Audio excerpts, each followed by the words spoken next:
어제는 하나님의 얼굴에 대해서 우리가 살펴봤습니다. 근데 그 하나님의 얼굴을 본 사람은 어떤 사람인가? 그런 부분들을 살펴보도록 하겠습니다. 하나님의 얼굴을 보니까 어떻게 생겼던가요? 고구려 복장했던가요? 하나님의 얼굴을 어떻게 보았죠? 우리 하나님 보면 죽잖아요. 어떻게 봤죠? 예수님을 통해서 봤네요. 근데 예수님을 어떻게 보죠? 말씀을 통해서 예수님의 생애를 기록하는 것을 말씀을 통해서 보면 실제적으로 우리들에게 그 말씀의 능력이 들어와요. 그래서 예수님의 살과 피를 먹는다는 얘기는 실제적으로 예수님의 말씀과 십자가의 능력, 즉 죽으심의 능력, 피, 이것을 실제로 받는다는 얘기예요. 그러면 우리 속에 아까 갈라디아서 2장 20절처럼 이제는 내가 사는 것이 아니고 내 안에 그리스도가 사신 것이에요. 근데 이 경험을 하게 되면 그동안 성경절 모든 것들이 궁금하고 잘 풀리지 않았던 모든 것들이 풀리게 돼요. 그래서 예수님의 얼굴을 본 사람은 어떤 사람인가?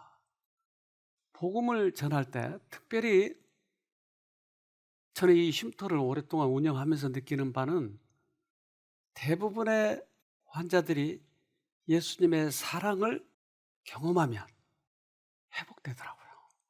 사랑이에요. 엄격한 어떤 선행과 율법이 아니고 예수님의 사랑, 물론 같은 거예요. 율법과 예수님의 복음은 같은 거예요. 그러나 우리들이 예수님을 본 사람들은 대부분 그 사랑을 통해서 경험을 해요. 그러면 주님이 우리 마음에 들어오셔서 그 율법을 지킬 수 있도록 만들어줍니다. 이 남극에 가면 영하 60도가 내려가요. 60도에서 산 동물이 있을까요? 네, 펭귄이 거기서 살아요. 그런데 이 펭귄이 영하 60대 이게. 여긴 태양이 없는 거죠. 6개월 동안 거의 태양이 없어요. 근데 태양이 없다고 상상을 한번 해보세요. 근데 그 속에서 뭐가 보이네요? 펭귄들이. 수컷 황제 펭귄이 그와 흡사한 환경인 남극의 겨울을 맞고 있습니다. 어둠이 지속되고 온도는 섭씨 영하 60도까지 떨어집니다. 60도. 여기도 가끔 20도로 내려가는데 20도 내려가면 문고리를 잡으면 딱 달라붙어요. 이 60도면 어떨까요? 모든 생명체가 도망가도 이 펭귄은 떠나지 않습니다. 왜 얘는 안 떠날까요? 살 수가 없잖아요. 그 몇 개월 동안, 근 6개월 가까이 아무것도 못 먹는 거예요. 왜 여기 남아있을까요? 보물을 지키고 있기 때문이죠. 황제 펭귄의 발엔 알이 하나씩 있는데 그래서 그 펭귄 발등, 여기에는 털이 없어요. 그게 살이에요, 살, 맨살. 그러니까 펭귄은 항상 위에, 발등에 위에 있는 털로 이걸 감싸고 다녀요. 근데 여기에다 알을 품어요. 그리고 덮어요. 그 알을 보호해야 돼요. 그래서 다른 동물들이 잡아먹지 못하도록 알을, 새끼를 키우려면 이 겨울이 가장 좋은 거예요. 그래서 겨울에 그걸 품고 있는 거예요. 안 먹고. 그런데 빨리 걸으면 어떻게 될까요? 알이 떨어지죠. 그래서 먹지를 못해도 빨리 걷지 않고 조심조심 걷는 거예요. 푹신하게 부푼 배로 알을 보온하고 있습니다. 음식도 없고 물도 없으며 넉 달 동안 태양도 볼 수 없을 것입니다.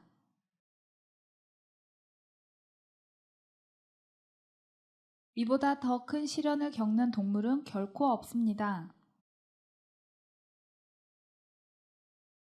저렇게 눈보라가 치는데도 서 있는데 그 이유는 알을 품었어요. 이제 암컷들은 알을 품을 힘이 하나도 남아있지 않습니다. 왜요? 먹질 못해서. 그런데 이제 이 새끼들이 부화를 하면 어떻게 하죠? 먹어야 되잖아요. 어떻게 해요? 그리고 이 알을 이제 수컷이 품고 있다가 암컷이 물고기를 잡아가지고 먹고 돌아오는 거예요. 그럼 이제 교대를 하는 거죠, 이제. 그 동안에는요, 알이 부화하면 새끼들이 태어나면 먹어야 되잖아요. 먹이가 어디가 있죠? 그래서 베이비 밀크가 있어요. 이것은 따로 저장돼요, 위가.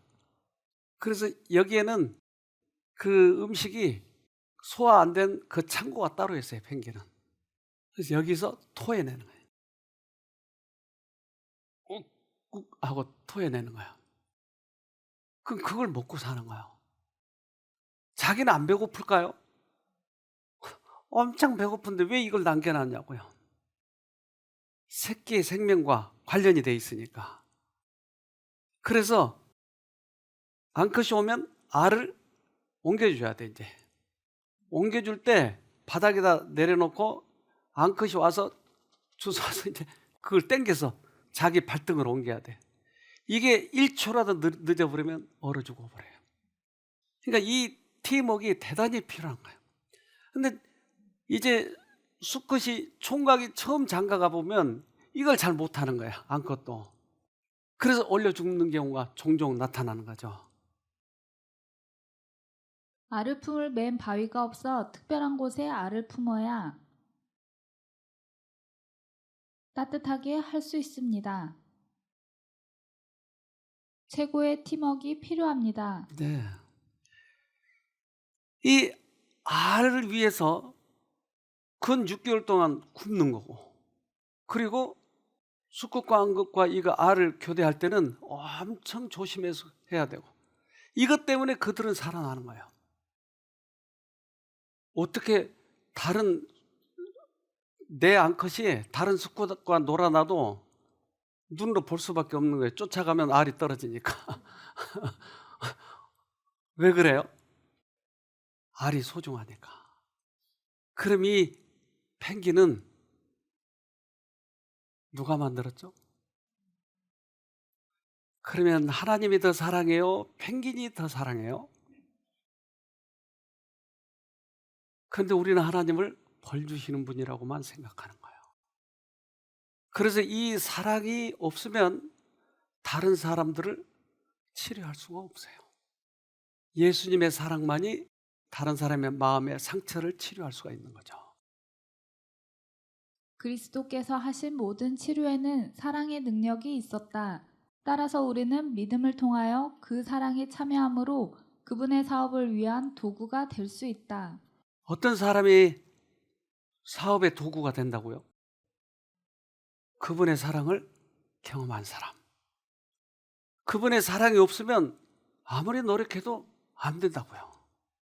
그래서 예수님의 생애를 보면 모두 다 그 일을 하셨고, 예수님의 제자들은 또한 그 사랑을 가지고 했어요.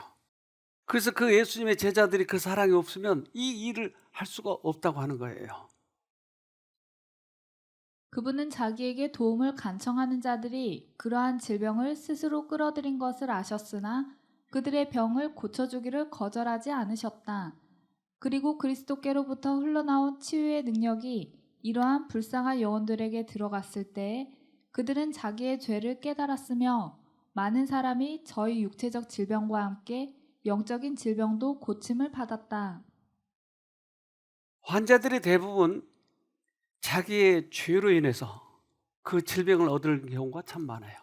예를 들면 과식을 하고 밤에도 늦게까지 먹고 이런 규칙을 지키지 않고 또 성질을 자주 내고, 다른 사람의 그 잘못에 대해서 보지 못하고 사람들은 화를 내고, 이런 자기 죄로 인해서 질병이 많이 걸렸는데도 주님께서는 그들을 치료하기를 원한다고 하는 거예요.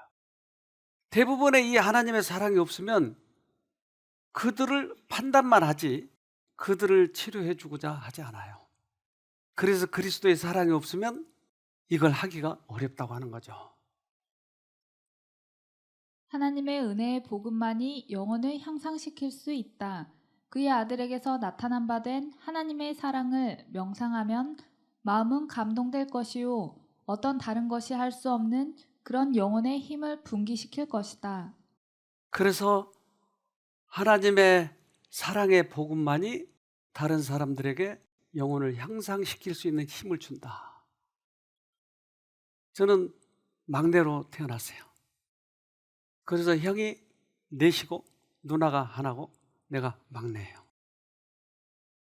그러니까 형들한테 엄청나게 쥐어 터지고 혼나고 그러면서 이 환난과 핍박을 경험하면서 살아왔어요.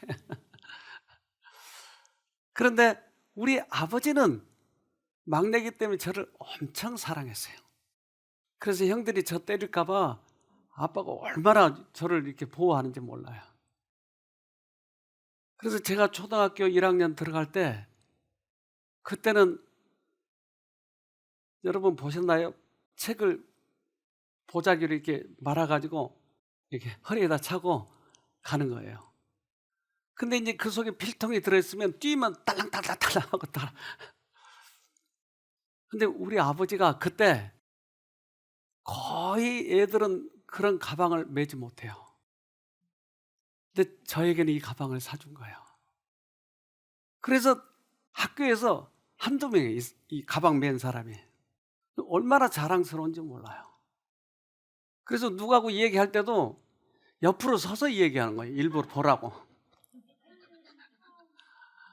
그렇게 그게 자랑스러운 거예요. 그래서 절대 가방을 벗지 않아요. 학교 교실에 들어가서만 벗고 언제나 잊어버릴까 봐 언제나 메고 다닌다. 오는 중에 내과가 있는데 애들이 다 거기서 홀랑 벗고 목욕을 하는 거예요. 나도 얼마나 하고 싶은지, 근데 이 가방 때문에 할 수가 없어요. 근데 너무나 그 유혹이 심해서 옷을 벗고 들어가서 수없이 가방 쳐다보면서 헤엄치고 쳐다보고 헤엄치고. 근데 너무나 재미있게 놀다 보니까 그걸 못 찾아봤는데 그 사이에 없어져 버린 거예요. 내 목숨을 차라리 가져가지. 우리 아빠가 그렇게 나를 사랑해서 사준 건데. 그래서 그날 그걸 찾아 헤매느라고 아무리 찾아 헤매도 없어요. 엄청나게 누가 탐내는 것 같아요, 그거. 그런데 저녁 이제 다가오니까 무섭잖아요. 그래서 아마 이걸 잃어버렸다고 아빠가 알면 날 혼내줄 거야. 근데 우리 집이 약간 골목 속에 있기 때문에 그 골목이 나는 엄청 무서웠어요, 어렸을 때부터. 그래서 그 큰 행길가에서 못 들어가고 이제 어두우니까. 근데 마침 우리 형이 그 골목 거기에 나와 있더라고요. 형, 왜 이렇게 너 늦어서? 형, 그런데 아빠 있어? 응, 아빠 계시지? 그러면 나 가방 잃어버렸는데. 그 형이 눈이 동그래져가지고 너 아빠가 죽일 거야 그러면. 와, 죽인다고 그러니까 이제 더 아빠 얼굴이 저에게 그게 도저히 들어갈 수가 없는 거예요. 근데 정말 죽일 것 같아? 그래서 문 밖에서 기다리고 계시더라. 그런데 이 생각 때문에 들어갈 수가 없는 거야. 근데 밤은 너무 무섭고. 그래서 그 골목을 있는 대로 다 최선을 다해서 뛰어갔어요. 그래서 문을 열려고 하는데 마침 아빠가 있어요. 아, 형 말대로 나 때리려고 준비하고 있구나. 근데 너무나 무서우니까 아빠 가슴에 파고들면서 아빠! 이제 고백해야 되잖아요. 자수야사하니까. 아빠 가방 하는데 저를 각 가는 거예요. 이미 우리 형한테 들은 거예요. 가방 잃어버렸단 말을 들었죠. 근데 얘가 말하기 전에 안아버린 거예요, 나를. 그러니까 가방 하다 말한 거예요. 너무 무서웠는데 우리 아빠가 저를 보고, 야 이놈아, 너 어디서 이렇게 늦었어? 지금 형들이랑 엄마는 너를 찾아서 사방으로 지금 돌아다니고 있어. 그동안에 네가 오면 겁날까 봐 아빠가 기다리고 있는 거야. 아빠 가방 잃어버렸어요. 그래? 야 이놈아, 가방은 또 사주면 되지. 왜 이렇게 늦게 들어왔어? 아빠가 얼마나 걱정했는데. 그리고 안아버리는 거예요. 우리 나쁜 형아하고는 전혀 달라. 사단은 아빠가 너를 죽인다고 하지만 하나님은 너를 위해 돌아가셨다고 하는 거예요. 그 아빠의 마음이 흘러 들어올 때 제 마음에 깊은 아빠에 대한 사랑을 나도 하게 되더라고요. 사단이 하나님의 품성을 오전하였으므로 하나님의 백성의 이해력은 흐려지게 되었다. 우리들의 선하시고 은혜스러운 주님께서 마치 사단의 속성들을 지니신 분처럼 백성들 앞에 증거되었으며 진리를 탐구해오던 남녀들은 오랫동안 거짓된 빛 가운데서 하나님을 생각하여 왔으므로 저들의 시야에서 주님의 영광을 가리운 구름을 쫓아버리기 힘들게 되었다. 너무나 많은 사람들이 하나님을 그렇게 알고 있기 때문에 나쁜 형아의 오해로 그것을 오해하고 있는 너무 많은 사람. 그러니까 이게 당연한 것처럼 생각하지만 우리는 펭귄만 보아도 펭귄을 누가 만드셨을까? 그러면 쉽게 해답이 나오는 거예요. 우리 아빠를 보면 쉽게 해답이 나오는 거예요. 왜 그런데 하나님을 그렇게 무섭게 생각하죠? 오랫동안 어두움에 갇혀 있기 때문에 어둠에 갇혀 있는 동물들은 눈이 어두워져요. 동굴 속에 갇혀 있는 물고기들은 눈이 없어져요. 색깔도 없어져요. 그러니까 못 보는 거예요. 이것을 발견했을 때 얼마나 감격스러웠는지 몰라요. 하나님을 너무 많이 오해돼.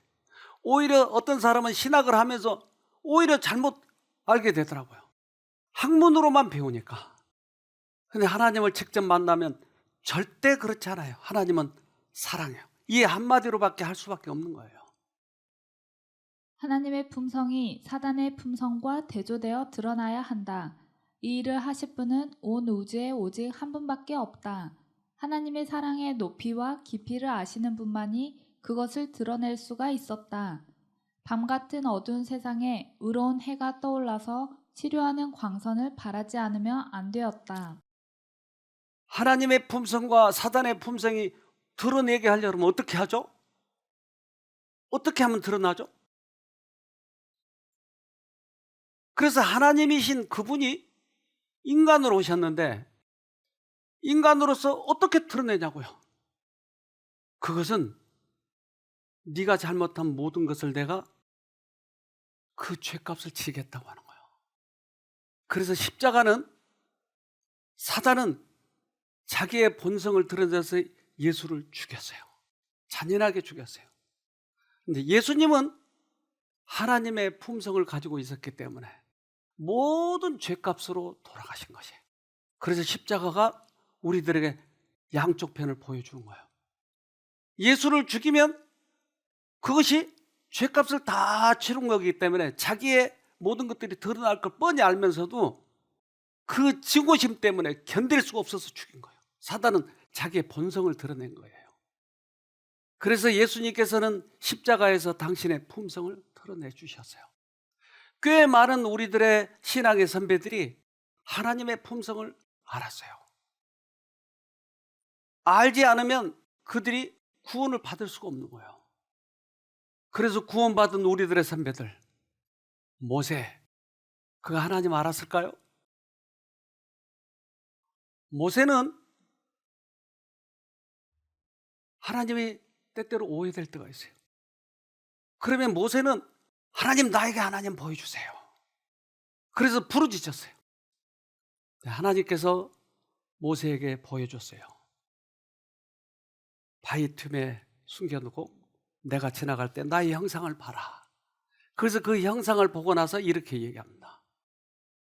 출애굽기 34장 6절 여호와께서 그의 앞으로 지나시며 반포하시되 여호와로라 여호와로라 자비롭고 은혜롭고 노하기를 더디하고 인자와 진실이 많은 하나님이로다. 하나님을 본 사람은 모두 다 이렇게 얘기해요. 자비롭고 은혜롭고 노하기를 더디하시는 분. 하나님은 조금만 잘못하면 율법 안 지켜봐 죽어, 이런 하나님을 알지 않아요. 하나님을 만난 사람은 모두 다 이렇게 얘기하는 거예요. 하나님의 사랑이에요. 어느 날 우리 이 교회를 찾아온 한 집사님이 아이가 자폐야. 그러니까 이 자폐아는 뭐 이 하는 행동이 어떻게 종잡을 수가 없어요. 근데 이 아이가 이 볼펜 같은 걸로 찍는 거예요. 자꾸 귀를. 귀에다 이렇게 붕대를 붙여놨더라고요. 찍으니까. 순간적으로 찍어버리니까. 근데 얘는 고개를 많이 흔들어요. 고개. 그러니까 밥을 먹일 수가 없어, 어릴 때. 그러니까 밥을 먹여야 되겠는데 흔들어 버리니까 못 먹이는 거야. 그러니까 이렇게 했을 때 여기다 먹이더라고요. 그러니까 딱 맞춰요. 얼마나 숙달이 됐는지. 그래서 엄마가 아주 요령이. 그런데 제대로 다 들어가겠어요? 여기 묻고 저기 묻고 난리 뭐죠. 그래서 하도 보다가 좀 그래서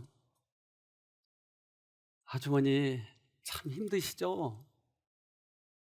차라리 안 났으면 좋았을 뻔했겠네요. 이 저를 뚫어지게 쳐다보고, 아니 그게 무슨 말씀이세요? 이렇게 귀여운 자식인데. 그리고 그 혀로 볼에 묻은 밥풀을 다 빨아먹는 거예요, 엄마가. 그 아이가 잘했기 때문에 사랑해줘? 아니요, 조건이 없어요. 내 자식이니까. 누가 얼마나 죄 안 지었나 죄 지었나 이거 따져서 사랑한다고요? 아니라니까요. 하나님은 조건 없이 우리를 사랑하셔요.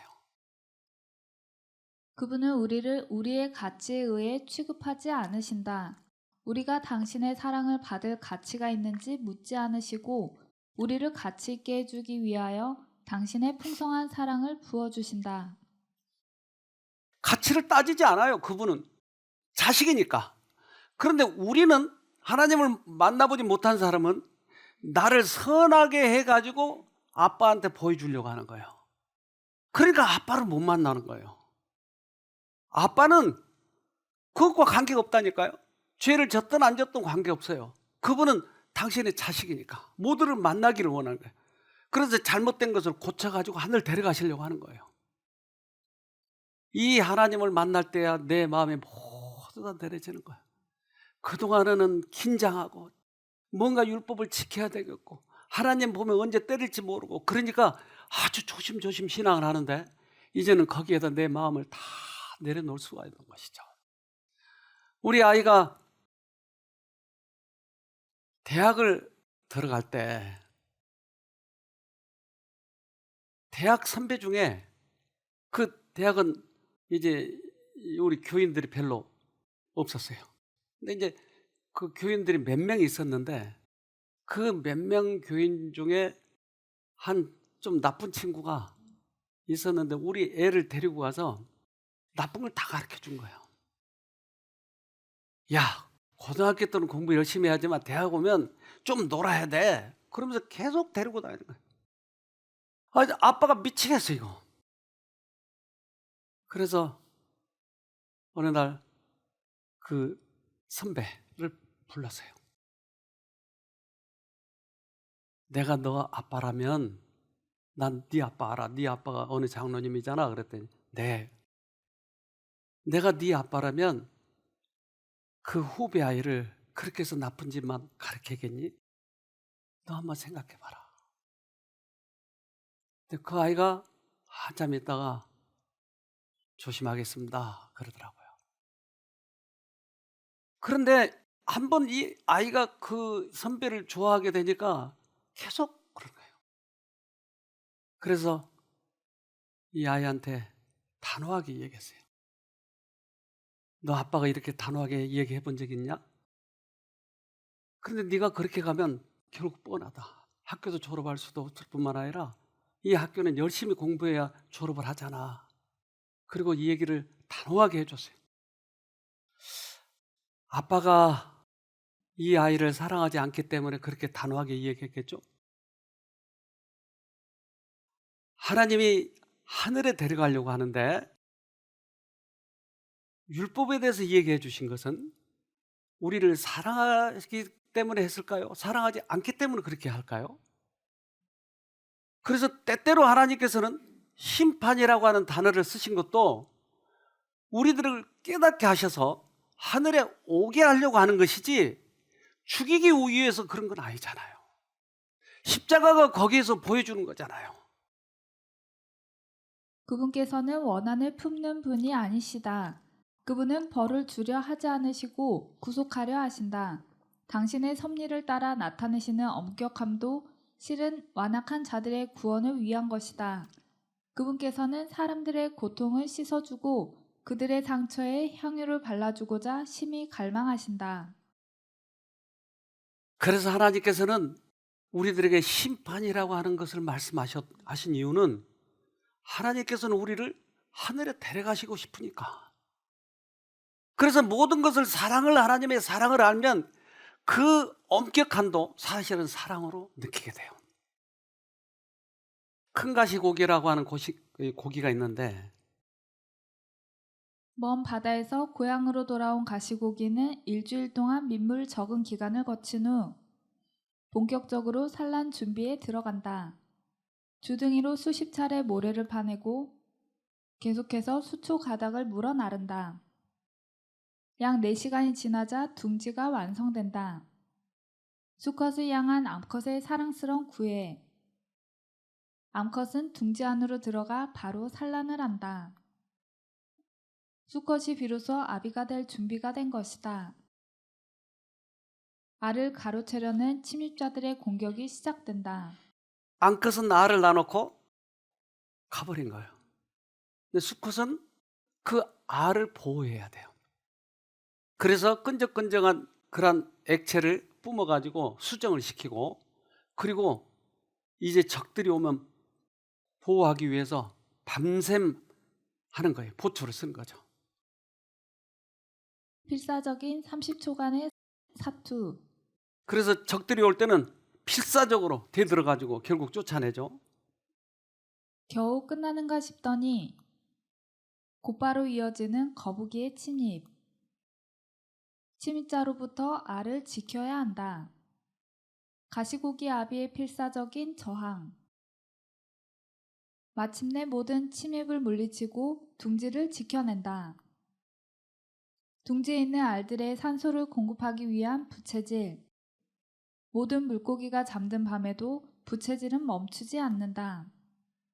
산란 후 8일째 드디어 부화가 시작되고 갓 부화한 새끼를 돌보는가 하면 아직 깨어나지 못한 알들을 위해 부채질은 계속된다. 부화 3일째 새끼들은 모두 알에서 깨어났다. 부화율 99%. 와, 부화율이 좋네요. 알을 잘 지켰네요. 썩을까봐 계속 부채질을 해주고 밤도 자지 않고 부채질하는 거예요. 지난 보름간 아무것도 먹지 못하고 사력을 다했던 가시고기 아비. 가시고기 색깔이 변했네요. 왜 색깔이 변해버리죠? 에너지가 고갈돼 버린 거예요. 그래서 이 가시고기는 생명을 다한 거죠. 오직 새끼들을 위한 사랑으로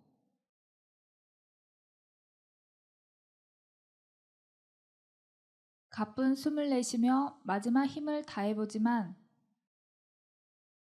둥지 앞에서 최후를 맞는다.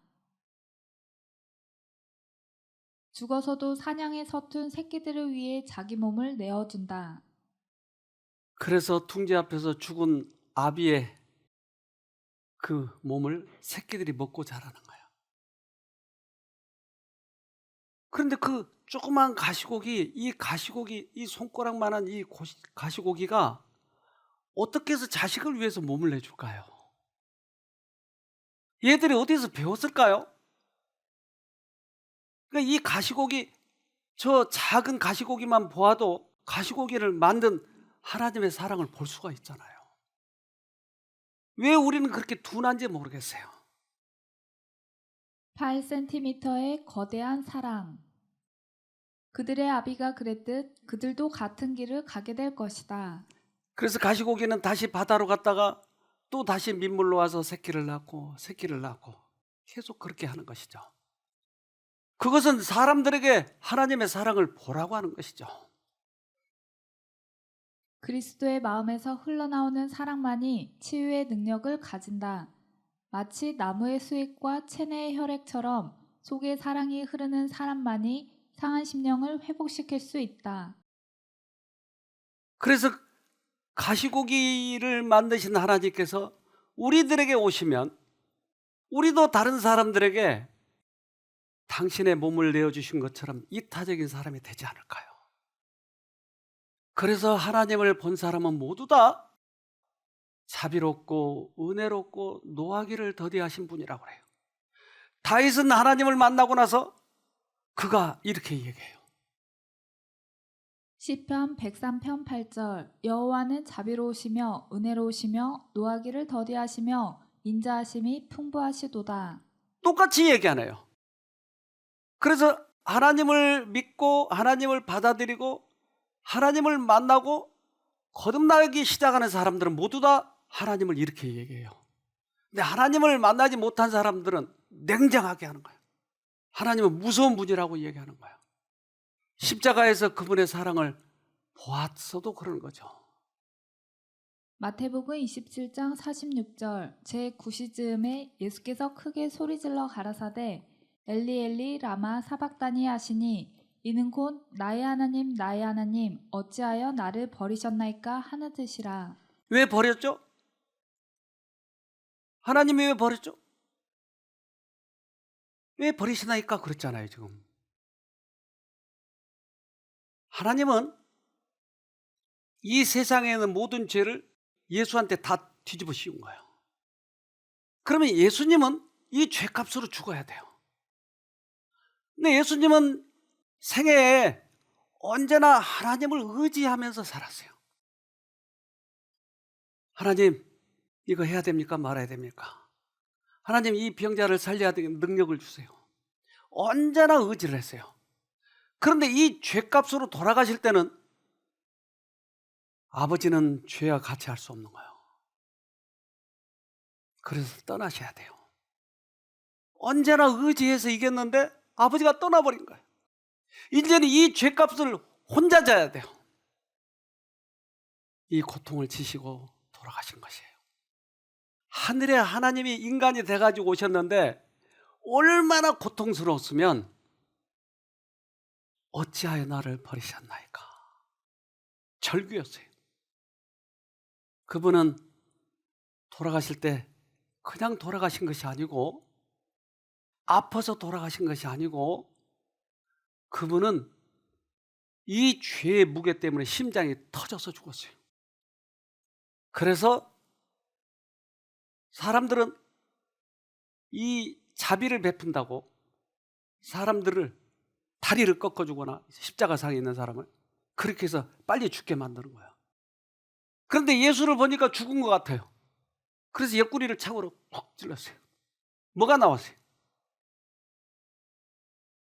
피가 나왔어요? 물과 피가 나온 거예요. 저는 이것을 유추해 봤어요. 왜 물과 피가 나왔을까? 여러 가지 의미가 있겠지만 병진실에 가서 피를 뽑아 놓으면 물과 피가 분리돼요. 그것은 죽은 지가 이미 오래됐다는 얘기예요. 예수님은 그 죄값 때문에 심장이 터져서 한 번만에 피가 터져버리니까 피와 물이 쏟아져 나온 거예요. 우리의 죄값 때문에 돌아가셨다니까요.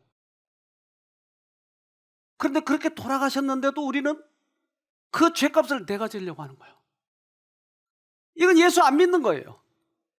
아주 그것을 착한 것처럼 생각해요. 그것은 예수를 안 믿는 것이지 착한 거 아니라요. 예수를 진심으로 믿는다면 그 죄값 때문에 예수가 돌아가신 것을 내가 받아들이면 죄로부터 자유함을 얻는 거예요. 나 같은 놈은 죽어야 돼. 나는 그래도 그래서 내가 병이 들었지. 이런 모든 것은 사단에게 속은 것이지 착한 거 아니에요. 그래서 죄로부터 자유 얻은 사람들은 기쁨이 와요. 물론 죄의 아픔도 오지만 그것과 동시에 기쁨이 온다고요. 십자가상에서 그리스도의 생명이 그렇게 신속히 끊어진 것은 육체적 고난 때문이 아니었다. 그것은 짓누르는 세상 죄악의 무게와 하늘 아버지의 진노 때문이었다. 그래서 그 죄의 무게가 주님을 그렇게 죽게 만들었는데 그 죄의 무게를 내가 지려고 했을 때 이 세상에서 얻는 가장 큰 고통이에요. 이게 죄책감은 우리 영혼을 짓눌러 아주 파멸시키려고 해요. 그래서 끊임없이 사단은 하나님의 사랑을 오해시켜서 그 생명을 취해버리려고 하는 거예요. 마치 냉정한 법관처럼 하나님을 만들어놔 버린 거예요. 사단은 사람으로 하여금 하나님은 그 주요 특성이 엄혹하게 처단하시는 자, 엄격한 법관이나 각박하고 인색한 고리대금업자와 같이 생각하게 한다. 또한 사단은 조물주는 사람들의 허물과 잘못을 찾아내어 저들에게 벌을 주려고 질투적 눈으로써 항상 주목하는 자처럼 보여준다. 그렇게 했을 때 하나님이 무서우니까 두려워하고 그러다 보면 생명이 짧아지고 병이 들고 그리고 사단의 결국 소유가 되어버린 거죠. 우리 하나님을 오해시키는 거예요. 우리 아버지는 가방을 또 사주면 된다고 하는 거예요. 근데 우리 나쁜 형아는 너를 죽인다고 하는 거예요. 자꾸. 끝까지 우리가 이 마음, 이 정신, 이 믿음을 간직하면 결국 우리는 하늘에 가는 거예요. 죄를 많이 졌느냐 적게 짓느냐 이게 문제가 아니라니까요. 왜요? 세상의 모든 죄값은 지셨으니까. 그런데 내가 많이 지었던 적게 지었던 믿음으로 구원 얻으니까 끝까지 믿음을 주장하는 것이에요. 그러면 우리는 구원이에요. 그러면 여러분 좋은 아이디어가 있잖아요. 실컷 죄 짓고 나중에 죽기 전에 믿습니다 한번 하면 되죠. 이 아이디어 어떠세요? 기가 막힌 거 아니에요? 부정해 보세요.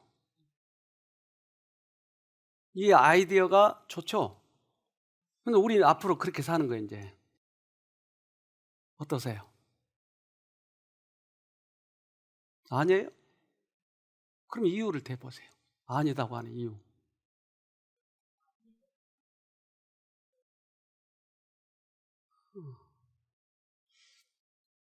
근데 우리 인간의 생각은 죄인이라서 이런 아이디어가 떠올라요. 그런데 예수님을 만나보고 예수님의 그 기쁨을 내가 거기에 동참을 하면 죄가 저절로 싫어지는 거예요. 그러니까 죄인일 때는 죄 안에 어두워질 때는 죄 짓는 것이 좋다고 생각하니까 죽기 전까지 죄를 짓겠다고 하는 거예요. 근데 예수님을 만나본 사람은 죄 짓는 것보다 이것이 훨씬 더 기뻐요. 그래서 빨리 못 만난 것이 오히려 손해예요. 예수님을 만나면 우리의 생애가 더 기쁘고 말고요. 그게 잘못된 생각이에요. 그래서 다윗이 그가 소년, 청년 시절에 얼마나 열심히 했어요. 그래서 그가 왕이 됐어요. 왕이 되면 약간 사람들이 돈이 많고 지위가 높아지면 약간 폼재는 기질이 있죠. 어느 날 성 위에서 두리번 밑을 살펴보는데 뭐가 하나 보이는데 아주 이쁜 여자가 목욕을 하고 있는 거예요. 그래서 그 여자의 특별히 머리카락이 이뻤나 봐요. 그래서 요즘에 얼마 전에 봤는데 슈퍼에 바세바 샴푸가 있더라고요. 그래서 거기에 헷가닥 해버린 것 같아요. 그런데 이 죄를 짓고 아무도 몰라요. 여러분 그 아이디어 알죠? 완전 범죄. 그래서 그 남편 우리야, 소대장 우리야를 죽여라. 공문을 띄웠어요. 처음에는 죽이려고 하지 않았죠. 우리야를 휴가 보내라. 그래서 왕이시여 휴가 왔습니다. 빨리 가서 네 마누라하고 자라. 근데 다른 사람들은 다 고생하고 있는데 나만 어떻게 자요? 그때는 유전자 검사도 없으니까 애 낳으면 걔 애라고 하면 되는데, 만약에 남편이 오지도 않았는데 애 낳으면 이거 망신이 되잖아요. 근데 완전 범죄를 하려고 하는 너무 착한 이 우리아는 결국은 자기 집에 안 가는 거예요. 그래서 다시 전쟁 돌아갔어요. 야 요압아, 그 우리아라고 하는 소대장 있잖아, 걔를 맨 앞에 내버려놓고 그리고 너희들은 철수해 버려라. 이런 작전 명령도 있어요. 요압이 알았을까요? 몰랐을까요? 뭔가 꺼림칙한 게 있을 거예요. 근데 요압은 하나님께 충성한 게 아니고 왕에게 충성했어요. 그의 결말은 비참해요. 그래서 바세바를 마누라, 왜? 남편이 죽었으니까 떳떳해야 데리고 오는 거야. 왜? 왕은 후처를 얼마든지 둘 수가 있으니까. 아무도 몰라요. 이때 만약에 그가 죄를 깨닫지 않고 살았으면 어떻게 될까요? 다윗은 구원이 없을 수 있어요. 그런데 나단이 와서 얘기를 해요. 야, 왕이시여, 우리 옆집에 부자하고 가난한 사람 살았는데 가난한 사람 양을 뺏어다가 손님 잡아먹겠어요. 왕은 어떻게 생각하십니까? 뭐라고 그랬어요?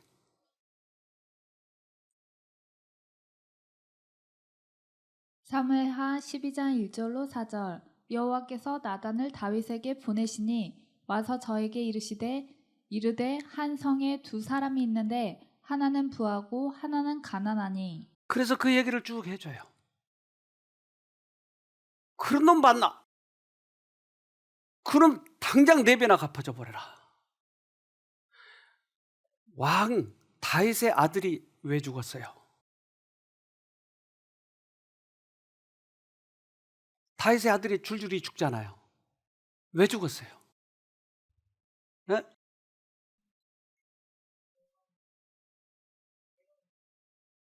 그렇죠. 그러니까 죄값으로 죽잖아요. 맞죠? 죄값으로 다 죽인 거예요. 그렇게. 그렇잖아요.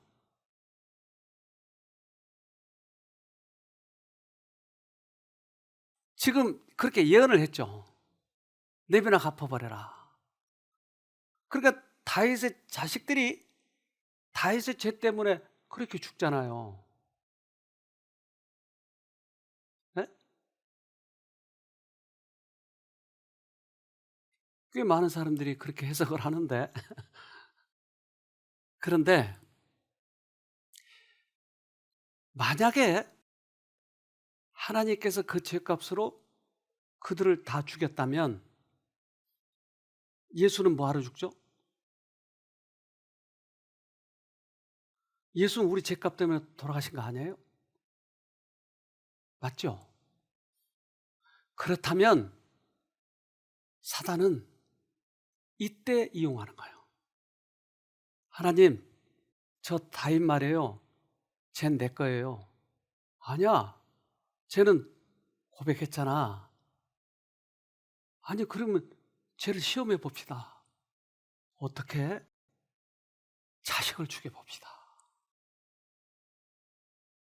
그러면 다윗이 그놈들 내 죄 때문에 죽었어. 내 죄. 그러면 누가 승리해요? 사단이 승리하는 거예요. 그래서 나단이 죄를 지적할 때 사무엘하 12장 13절로 14절. 다윗이 나단에게 이르되 내가 여호와께 죄를 범하였노라 하매 나단이 다윗에게 대답하되 여호와께서도 당신의 죄를 사하셨나니 당신이 죽지 아니하려니와 이 일로 인하여 여호와의 원수로 크게 회방할 거리를 얻게 하셨으니 당신의 낳은 아이가 정령 죽으리다 하고. 당신의 죄를 사하셨나니 그랬잖아요. 지금 이미 사해진 거예요. 우리가 지은 모든 죄값은 예수가 다 갚은 거예요. 구약의 죄들은 모두 다 오실 예수님이 지고 돌아가신 거예요. 근데 사하셨나니 그 다음에 문제예요. 이 일로 인하여 여호와의 원수가 누구죠? 사단에게 크게 회방할 거리를 줬다. 네가 죄를 안 졌으면 이런 시험이 안 올 텐데 시험이 올 거야. 근데 그 시험이 당신 아들을 죽일 거다.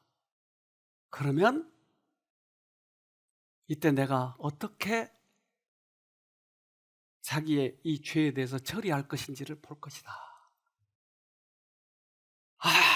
내 자식, 내 죄 때문에 죽었어. 내 죄 때문에 죽었어. 그러면 도덕적으로 많은 사람들은 야, 저는 그래도 양심적이네. 이렇게 얘기하는 거예요. 그런데 다윗이 일어나가지고 어떻게 행동을 해요? 사무엘하 12장 19절로 20절. 다윗이 그 신복들의 서로 수군거리는 보고 그 아이가 죽은 줄을 깨닫고 그 신복들에게 묻되 아이가 죽었느냐? 대답하되 죽었나이다. 다윗이 땅에서 일어나 몸을 씻고 기름을 바르고 의복을 갈아입고 여호와의 전에 들어가서 경배하고 궁으로 돌아와서 명하여 음식을 그 앞에 베풀게 하고 먹은지라.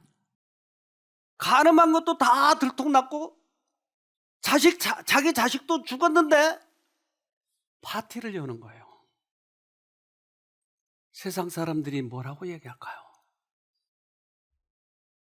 그러나 다윗은 이 시험의 의미를 알았어요. 내 죄 때문에 죽은 거 아니야. 여러분, 이런 믿음이 있을 수 있겠어요? 이게 믿음이었어요. 그래서 하나님께서 다윗을 얘기할 때 내 마음에 합한 자라고 얘기해요. 우리는 믿음으로 구원하는 것이에요. 도덕으로 구원하는 거 아니에요. 양심의 가책 때문에, 감정 때문에 구원하는 게 아니고, 감정은 얼마든지 사단이 넣어줄 수 있는 거예요. 그러나 우리는 진리를 믿음으로 구원하는 거예요. 제가 어느 요양원에 4년 동안이나 가서 강의를 했어요. 거기에 하나 아주머니가 오셨는데 한 찾아와서 저 원장님 따라가서 좀 배울래요. 그러시라고. 그래서 청학리에 방을 얻어가지고, 자기 남편이 엄청 돈 많은 사람이에요. 그런데 얼마나 마누라를 구박하면서 살았는지 마누라가 꼼짝을 못해. 그래서 백화점에 가서 옷을 사줄 때도 부인이 좋아하는 옷을 사주는 거 아니에요. 남편이 이거 입어 그러면 입어야 돼요. 부자인데도. 그래서 이것 때문에 너무나 스트레스를 받아가지고 이 사람이 돈이 엄청 많은 사람인데 부인이 병에 걸린 거예요. 그래서 유방암 걸려가지고 점점 퍼져서 이제 움직이지 못할 만큼 걷기가 힘들어요, 이 사람이. 청학리에서 공부를 하면서 이 부분에 대해서 얘기해 주기 시작했어요. 그러니까 남편을 죽이고 싶으니까 총이 있으면 총 쏘고 싶다는 거예요. 근데 그 남편을 죽이고 싶다는 그 생각에 또 자기를 자책하는 거예요. 근데 그 사람이 이 얘기를 들으면서 그 죄로부터 많은 자유함을 얻었어요. 그래서 저보고 그런 거예요. 어디 조용한 별장 같은 데를 하나 마련해가지고 거기에서 실컷 성경 공부 좀 하고 싶습니다. 사람들도 모이게 해가지고. 그래서 저 위에 올라가니까 그 가게를 그만둔 별장 같은 데가 있더라고요. 그걸 얻어주고 거기에 모든 것을 다 해줬어요. 거기가 여기예요. 옛날 쉼터. 그리고 그분이 사람들이 차츰차츰 모이니까 거기에 모든 집기를 다 사줬어요. 여기를 전세로 얻어주고 해주고 다 해줬어요. 자기 생명을 살려준 거예요. 근데 자기 남편이 돈이 많아서 요양원을 새로 짓자고 그래가지고 한참 요양원을 알아보러 다녔어요. 이 사람이 여기서 새로 태어나기 시작했어요. 어느 날 자기 남편이 와가지고 이제 한 달에 한 번쯤이나 두 달에 한 번쯤 보러 오는데, 어느 날 자기 남편이 왔는데 일어나가지고 여보 어서 와요. 그리고는 남편을 따뜻하게 맞이해 주니까 어떻게 된 거야? 여보 내가 다 잘못했어. 아니 내가 잘못했는데? 아니 내가 잘못했어요. 그리고는 걸어다니니까, 잘 못 걷던 아주머니가 걸어다니니까 누가 하고 성경 공부했어? 남편도 교인이거든요. 그 자초지종 다 얘기하니까 여기에다 그러면 우리 요양원을 차리고 우선 임시 여기서 하고 나중에 하나 우리가 만들자고.